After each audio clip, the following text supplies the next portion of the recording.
बिस्मिल्लाहिर्रहमानिर्रहीम। आज की इस वीडियो में हम देखेंगे कि हमारे पास फ़्लो चार्ट क्या होता है। लास्ट वीडियो में हमने देखा कि हमारे पास एल्गोरिदम क्या होता है। एल्गोरिदम हमारे पास फाइनाइट सेट ऑफ स्टेप होते हैं किसी भी प्रॉब्लम को सॉल्व करने के लिए। आज की इस वीडियो में हम फ़्लो चार्ट के बारे में पढ़ेंगे और मुख्तलिफ़ शेप को हम देखेंगे कि मुख्तलिफ़ शेप्स किसको रिप्रेजेंट करती हैं।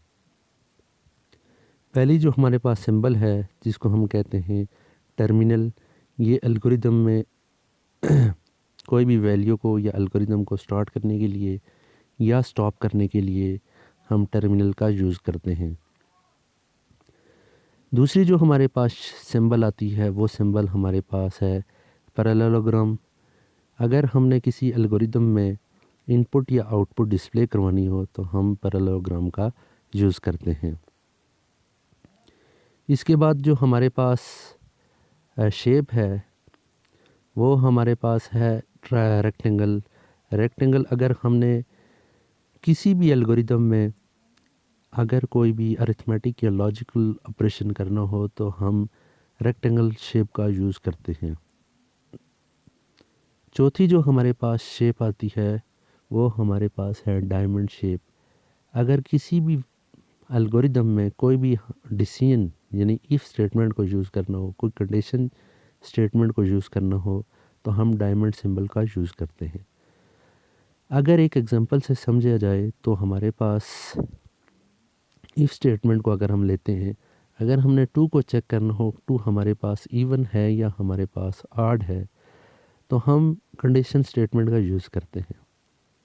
अगर 2 हमारे पास इवन नंबर है तो ये प्रिंट करवा देगा ये 2 इज़ इवन नंबर। अगर हम 2 ऑड नंबर है तो ये प्रिंट करवा देगा कि ये हमारे पास 2 ऑड नंबर है। इस तरह से मुख्तलिफ कोई भी कंडीशन स्टेटमेंट अगर यूज़ करनी हो तो हम डायमंड सिंबल को यूज़ करते हैं और इसे रिप्रेजेंट होता है कि हमारे पास कोई भी वैल्यू ट्रू है या हमारे पास वो फॉल्स है। एक एग्जांपल से हम देखेंगे कि हमारे पास फ़्लो चार्ट क्या होता है। एल्गोरिदम की वीडियो में हमने देखा था कि हमारे पास एल्गोरिदम क्या होता है। आज हम फ़्लो चार्ट के बारे में समझेंगे कि फ़्लो चार्ट में मुख्तलिफ शेप्स किसको रिप्रेजेंट करती हैं।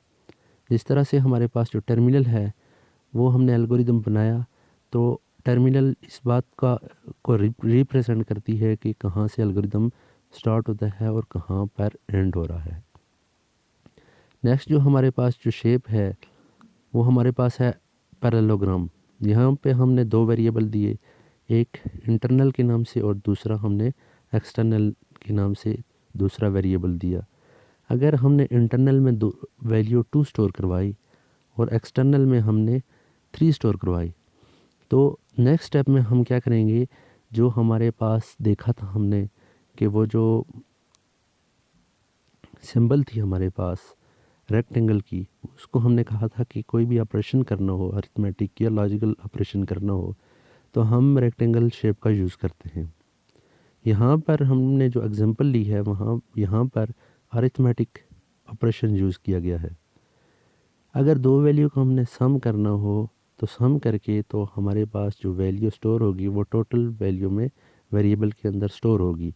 यहाँ पर जो रेक्टेंगल का जो हमारे पास सिंबल है वो ये डिनोट कर रहा है कि कोई भी ऑपरेशन कोई भी प्रोसेस करते हैं हम रेक्टेंगल का यूज़ करते हैं।